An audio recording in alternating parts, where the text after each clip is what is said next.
ಅಮೃತ, ನೀನು ಯಾರು, ನೀನು ಏನು, ನೀನು ಯಾಕೆ ಇಲ್ಲಿಗೆ ಬಂದಿದ್ದೀಯಾ, ನಿನ್ನ ಉದ್ದೇಶ ಏನು ಅಂತ ನನಗೆ ಚೆನ್ನಾಗಿ ಗೊತ್ತು.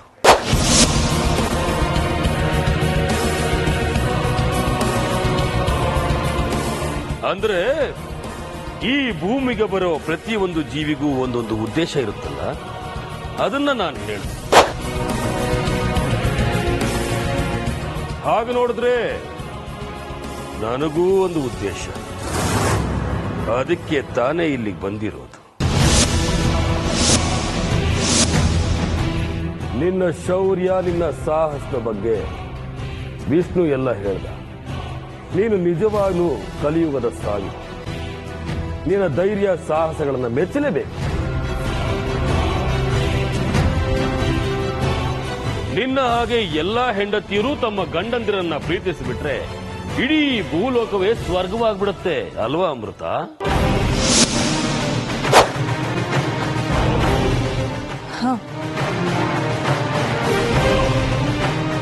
ನಾನು ಸಮಾಧಾನವಾಗಿ ಮಾತಾಡ್ತಾ ಇದ್ರು ನೀನು ಆತಂಕದಲ್ಲಿರೋ ಹಾಗಿದೆಯಲ್ಲ.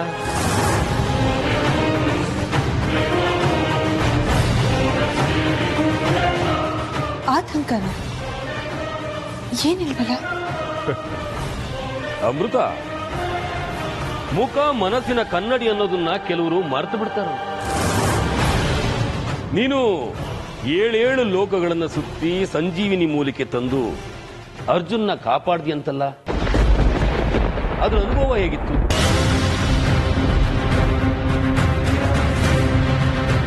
ಅದನ್ನ ಬಾಯಿ ಮಾತಲ್ಲಿ ಹೇಳೋದಕ್ಕಾಗಲ್ಲ, ಪದಗಳಲ್ಲಿ ಬರೆಯೋದಕ್ಕೂ ಆಗಲ್ಲ.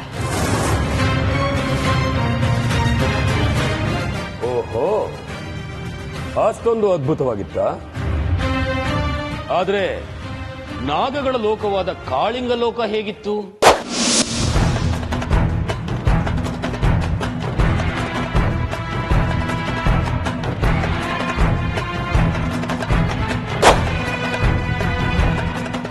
ಅಯ್ಯೋ ಅಮೃತ, ಬಾಬಾ ಕೇಳ್ತಾ ಇದ್ದಾರೆ, ಉತ್ತರ ಕೊಡು. ಹೇಗೆ ಉತ್ತರ ಕೊಡಬೇಕು ಅನ್ನೋದು ಗೊತ್ತಾಗ್ತಿಲ್ವೇನು?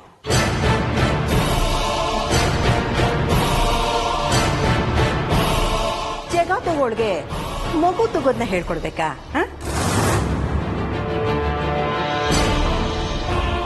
ಹೇಳು ಅಮೃತ.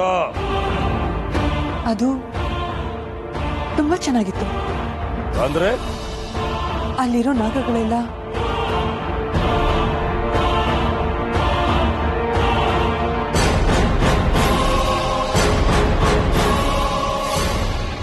ನಿಜವಾಗ್ಲೂ ತುಂಬಾ ಮಮಕಾರ, ವಾತ್ಸಲ್ಯ ತುಂಬಿರೋವು. ನಾನು ನನ್ನ ಅರ್ಜುನವರ ಪರಿಸ್ಥಿತಿನ ಅವರಿಗೆ ವಿವರಿಸಿದೆ. ನನ್ನ ಮಾಂಗಲ್ಯನ ಉಳಿಸ್ಕೊಡಿ ಅಂತ ಬೇಡ್ಕೊಂಡೆ. ಸಂಜೀವಿನಿ ಇರೋ ಲೋಕಕ್ಕೆ ನನ್ನನ್ನ ಕರ್ಕೊಂಡು ಹೋಗಿ ಅವರೇ ಆಶೀರ್ವಾದ ಮಾಡಿ ಕಳಿಸ್ಕೊಟ್ರು.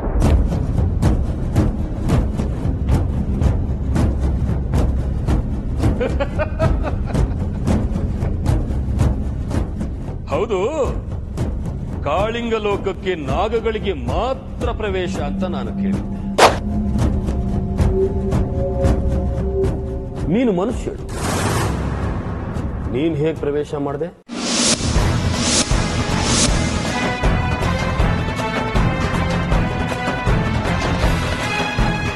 ಅಮೃತ, ನೀನೇ ಹೇಳಿದ್ಯಲ್ಲ, ಅರ್ಜುನ್ ಅಂದ್ರೆ ನನಗೆ ತುಂಬಾ ಪ್ರೀತಿ, ಅವನಿಗೋಸ್ಕರ ನಾನು ಏನು ಬೇಕಾದ್ರೂ ಮಾಡೋದಕ್ಕೆ ಸಿದ್ಧ ಅಂತ.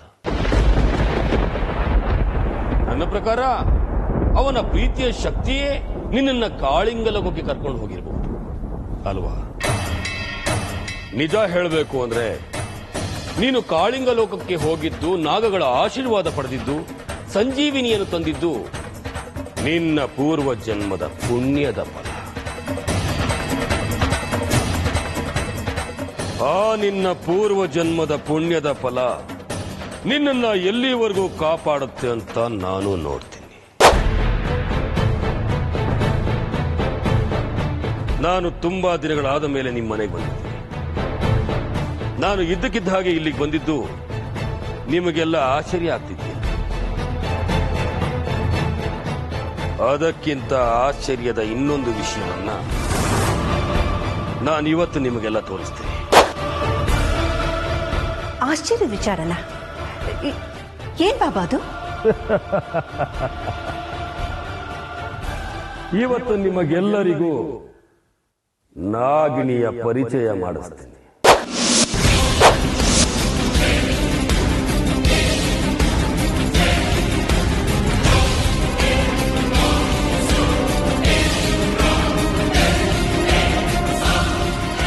ಏನ್ ಹೇಳ್ತಾ ಇದ್ದೀರಾ ಬಾಬಾ ನೀವು? ಇರೋದನ್ನ ಇದ್ದ ಹಾಗೆ ಹೇಳ್ತಾ ಇದ್ದೀನಿ ತಾಯಿ. ನಾಗಿಣಿ ಎಲ್ಲಿದ್ದಾಳೆ? ನಿಮ್ಮಗಳ ಮಧ್ಯೆನೇ ಇದ್ದಾಳೆ.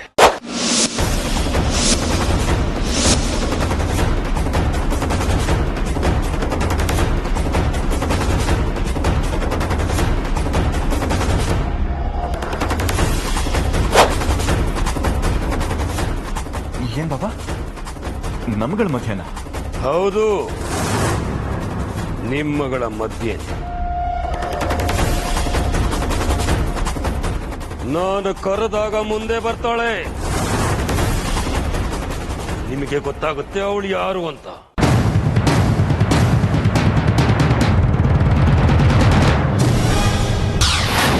ಅಲ್ಲಿವರೆಗೂ ಯಾರೂ ನೀವು ನಿಂತಿರೋ ಜಾಗದಿಂದ ಕದಲಬಾರದು. ತ್ರಿವೇಣಿ ಅಮ್ಮ, ನೀವು ಎಲ್ಲರ ಮೇಲೂ ಒಂದು ಕಣ್ಣಿಟ್ಟಿರಿ. ನಾನು ಈಗಲೇ ಬಂದೆ. ಜೈ ಮಹಾಕಾಲ.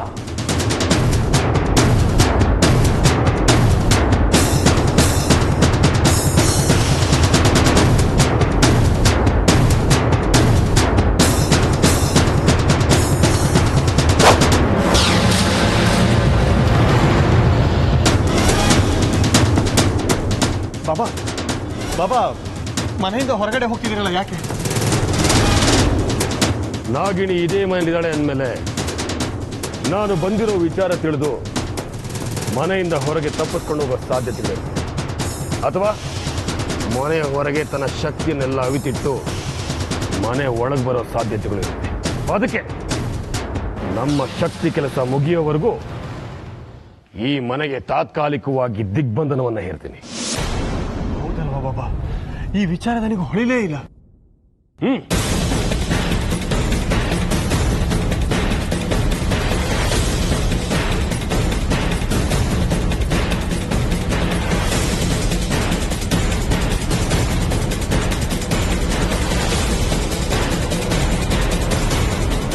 ಜೈ ಮಹಾಕಾಲ.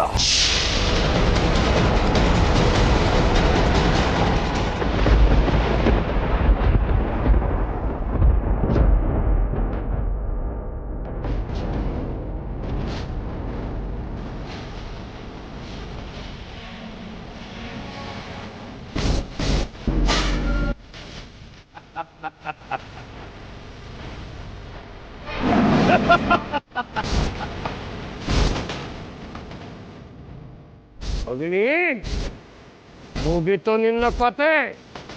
ಈ ಭೈರವ ಹಾಕಿರೋ ದಿಗ್ಬಂಧನವನ್ನು ದಾಟಿ ನೀನೆಲ್ಲೂ ಹೋಗೋದಕ್ಕೆ ಸಾಧ್ಯ ಇಲ್ಲ.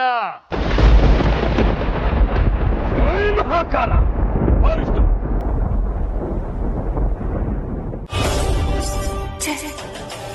ಆಷಾಢದಲ್ಲಿ ಅಧಿಕ ಮಾಸ ಅನ್ನೋ ಹಾಗೆ ಈ ಬಾಬಾ ದಿಗ್ಬಂಧನ ಬೇರೆ ಹಾಕಿದ್ದಾನೆ. ಇನ್ನು ನಾನು ಹೊರಗಡೆ ಹೋಗೋದಕ್ಕಾಗೋದಿಲ್ಲ. ನನ್ನ ಶಕ್ತಿಗಳನ್ನ ಬಚ್ಚಿಡೋದಕ್ಕೆ ಸಾಧ್ಯನೇ ಇಲ್ಲ ಅನ್ಸುತ್ತೆ. ಏನ್ ಮಾಡ್ಲಿ? ನಾನೀಗ ಸಿಕ್ಕ ಹಾಕೊಳ್ಳದೆ ಬೇರೆ ದಾರಿನೇ ಇಲ್ಲ. ಇಲ್ಲ, ಹಾಗೇನಾದ್ರೂ ಆದ್ರೆ ನನ್ನ ಗುರಿ, ನಾನು ಇದುವರೆಗೂ ಪಟ್ಟಿರೋ ಶ್ರಮ ಎಲ್ಲ ವ್ಯರ್ಥ ಆಗೋಗುತ್ತೆ. ಪರಮೇಶ್ವರ, ಹಾಗಾಗದೇ ಇರ್ಲಪ್ಪ.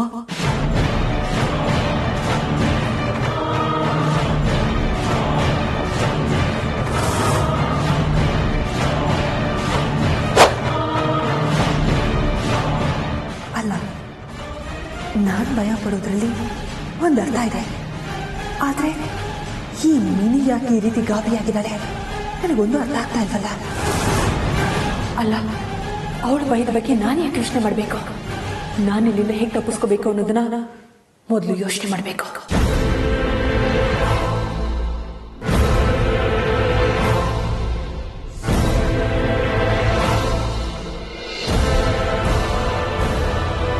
ಏ ನಾಗಿನಿ, ನಿನ್ನ ಶಕ್ತಿ ದೊಡ್ಡದ ಅಥವಾ ನನ್ನ ಶಕ್ತಿ ದೊಡ್ಡದ ಅಂತ ನಾನು ನೋಡೇ ಬಿಡ್ತೀನಿ.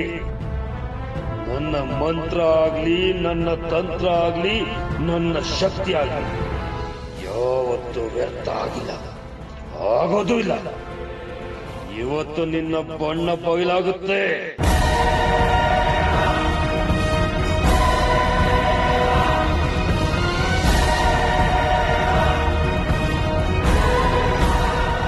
ಮನೆಗೆ ದಿಗ್ಬಂಧನ ಹಾಕಿದ್ದಾನೆ. ಇನ್ನು ನಾನು ಹೊರಗಡೆ ಹೋಗೋದಕ್ಕಾಗಲ್ಲ.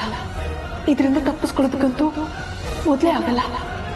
ನನ್ನ ಶಕ್ತಿಗಳನ್ನ ಬಚ್ಚಿಡಬೇಕು ಅಂದ್ರೆ ನಾನು ಹೊರಗಡೆ ಹೋಗ್ಲೇಬೇಕು. ಏನ್ ಮಾಡ್ಬೇಕು ಅಂತ ನನಗೆ ತೋರಿಸ್ತಾನೆ ಇಲ್ವಲ್ಲ. ಪರಮೇಶ್ವರ, ನನ್ನ ನೀನೇ ಕಾಪಾಡಬೇಕು. ದೇವ್ರೆ, ನೀನೇ ನನ್ನ ಗತಿ.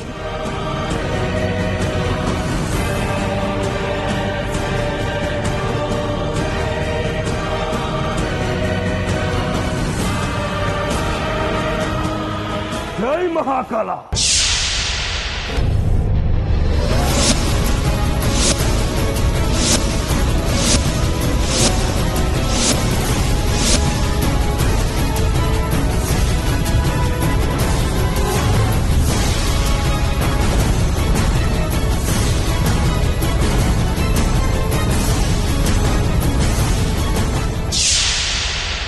ಜೈ ಮಹಾಕಾಲ. ಅಯ್ಯೋ, ತುಳಸಿ ಹಾರ ಯಾಕೆ ಬಂತು? ತುಳಸಿ ಹಾರಕ್ಕೂ ನಮ್ಮ ನಾಗಲೋಕದವರೆಗೂ ಆಗ್ಬರಲ್ಲ.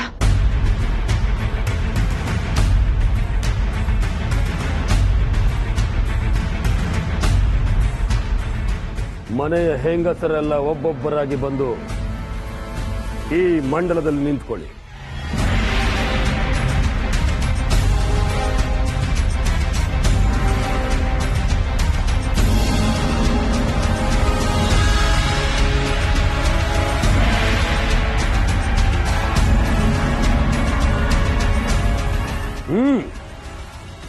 ತ್ರಿವೇಣಿ ಅಮ್ಮ, ಕೊರಳಿಗೆ ಹಾಕೊಳ್ಳಿ.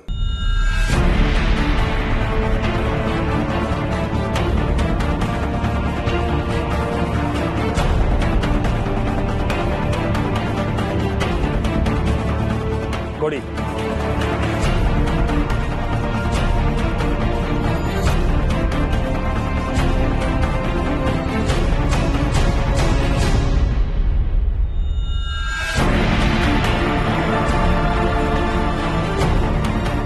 ಜೈ ಮಹಾಕಾಲ.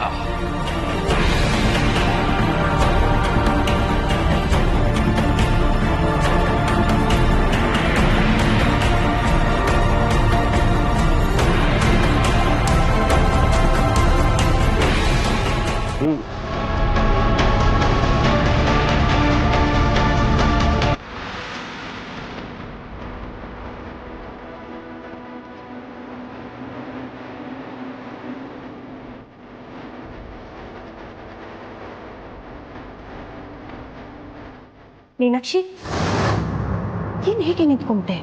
ಹೋಗು. ಹಸೆ ಮಧ್ಯದಲ್ಲಿ ನಿಂತ್ಕೊಂಡು ಕೊರಳಿಗೆ ತುಳಸಿ ಮಾಲೆ ಹಾಕೋ. ಹೋಗಮ್ಮ.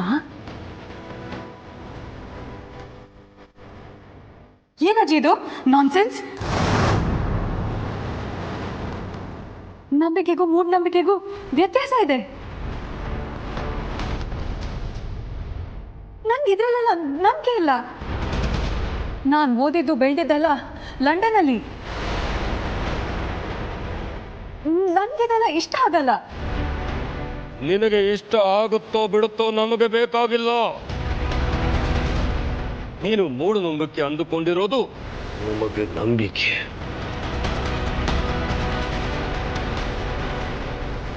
ಕಾಲ ಬದಲಾಗುತ್ತೆ, ದೇಶ ಬದಲಾಗುತ್ತೆ, ಆದರೆ ನಂಬಿಕೆಗಳು ಮಾತ್ರ ಬದಲಾಗಲ್ಲ.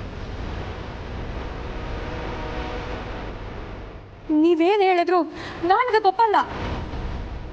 ನೀನು ಒಪ್ಪದೇ ಇರೋದು ನೋಡಿದ್ರೆ ಏನೋ ಬಲವಾದ ಕಾರಣ ಇದೆ ಅಂತ ನಂಗೆ ಅನ್ಸ್ತಾ ಇದೆ. ಯಾವ ಕಾರಣನೂ ಇಲ್ಲ. ಇಲ್ಲ ತಾನೇ? ಹೋಗು, ಹಸ ಮೇಲೆ ನಿಂತ್ಕೋ, ಕೊಳ್ಳಿಗೆ ದಾರ ಹಾಕೋ. ನಂಗೆ ಇದ್ರಲ್ಲೆಲ್ಲ ಆಸಕ್ತಿ ಇಲ್ಲ ಅಜ್ಜಿ. ನೀವ್ ಯಾಕೆ ಫೋರ್ಸ್ ಮಾಡ್ತಿದ್ದೀರಾ ನನ್ನ?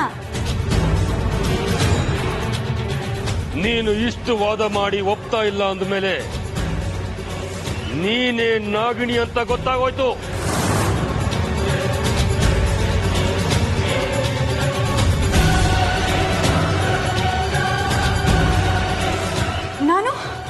ನಾನು ನಾಗಿಣಿ ಅಲ್ಲ. ಅಲ್ಲ ಅಂತ ಬಾಯಲ್ಲಿ ಹೇಳಿದ್ರೆ ಸಾಲದು ಕಣೆ. ಹೋಗಿ ಹಸೆ ಮಧ್ಯದಲ್ಲಿ ನಿಂತ್ಕೋ, ಆಗ ನಾವು ನಂಬ್ತೀವಿ. ನೋಡಮ್ಮ ಮಿನಿ, ನಮ್ಮ ಮನೆಗೆ ಒಂದು ನಾಗದ ಶಾಪ ಇದೆ. ನಾವು ಅದರಿಂದ ಹೊರಗೆ ಬರಬೇಕು ಅಂದ್ರೆ ಇದನ್ನೆಲ್ಲ ಮಾಡಲೇಬೇಕು. ನನ್ನ ಮಾತು ಕೇಳು, ಹೋಗಿ ನಿಂತ್ಕೊಮ್ಮ. ಇಲ್ಲ, ಯಾರು ಏನೇ ಹೇಳಿದ್ರು ನಾನು ಅಲ್ಲಿ ಹೋಗಿ ನಿಂತ್ಕೊಳ್ಳಲ್ಲ.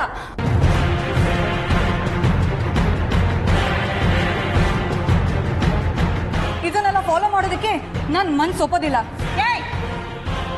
ಮನ್ಸು ಒಪ್ಪೋದಿಲ್ಲ ಅಂದ್ರೆ ಯಾರು ಕೇಳೋದಿಲ್ಲ. ಹೋಗಿ ನಿಂತ್ಕೋ. ಒಳ್ಳೆ ಮಾತಲ್ಲಿ ಹೇಳಿದ್ರೆ ಕೇಳಬೇಕು. ಹೋಗು.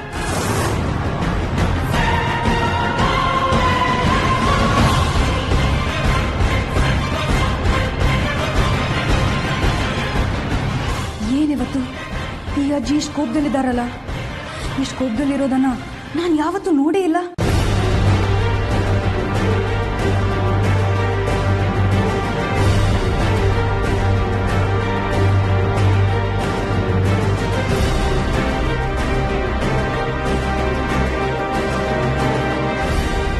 ಕತ್ತಿಗೆ ಹಾಕೋ.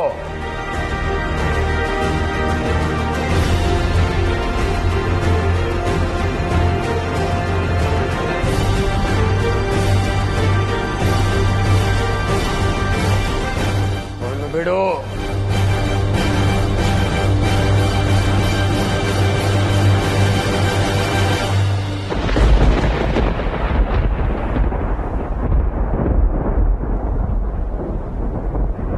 ನೋಡಿದ್ರಾ, ಈಗ್ಲಾದ್ರೂ ನನ್ನ ಮೇಲೆ ಅನುಮಾನ ಪರಿಹಾರ ಆಯ್ತಾ? ಯಾಕೋ ನಂಗೆ ಸ್ವಲ್ಪ ರೆಸ್ಟ್ ಬೇಕನ್ಸ್ತದೆ. ನಾನು ರೂಮ್ಗೆ ಹೋಗ್ತೀನಿ. ನಿಂತ್ಕೋ. ಏನಜ್ಜಿ ನೀವು? ನೋಡು, ಬಾಬಾ ಅನುಮತಿ ಕೊಡೋವರೆಗೂ ಇಲ್ಲಿಂದ ಯಾರು ಒಂದ್ ಹೆಜ್ಜೆ ಆಚೆ ಇಡೋ ಹಾಕಿಲ್ಲ. ತಿಳ್ಕೊ. ಏನಜ್ಜಿ ನೀವು ಕಂಪ್ಲೀಟ್ ಚೇಂಜ್ ಆಗೋಗಿದ್ದೀರಾ. ಈ ಸ್ಥಿತಿಲಿ ನಾನು ನಿಮ್ಮನ್ನ ನೋಡೇ ಇಲ್ಲ. ಹೌದು, ಸಮಯ ಸಂದರ್ಭ ಮನುಷ್ಯನ ಬದಲಾಯಿಸುತ್ತೆ. ನಾನು ಈ ಮನೆಗೋಸ್ಕರ, ನನ್ನ ಮಕ್ಕಳಿಗೋಸ್ಕರ, ನನ್ನ ಮೊಮ್ಮಕ್ಕಳಿಗೋಸ್ಕರ ಏನ್ ಬೇಕಾದ್ರೂ ಮಾಡ್ತೀನಿ. ಯಾವ ಮಟ್ಟಕ್ಕೆ ಬೇಕಾದ್ರೂ ಇಳಿತೀನಿ. ಹೆಣ್ಣು ಭೂಮಿ ಆಗ್ತಾಳೆ, ಕೇಳಿದ್ರೆ ಪತ್ರ ಕಾಳಿ ಆಗ್ತಾಳೆ. ನೆನ್ಪಿಟ್ಕೋ. ಅಮೃತ, ಈಗ ನಿನ್ನ ಸರದಿ. ಬಾ. ಅಮೃತ, ಬಾಬಾ ನಿನ್ಗೆ ಹೇಳ್ತಾ ಇರೋದು, ಹೋಗೋ.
ಅಮೃತ ಹೋಗು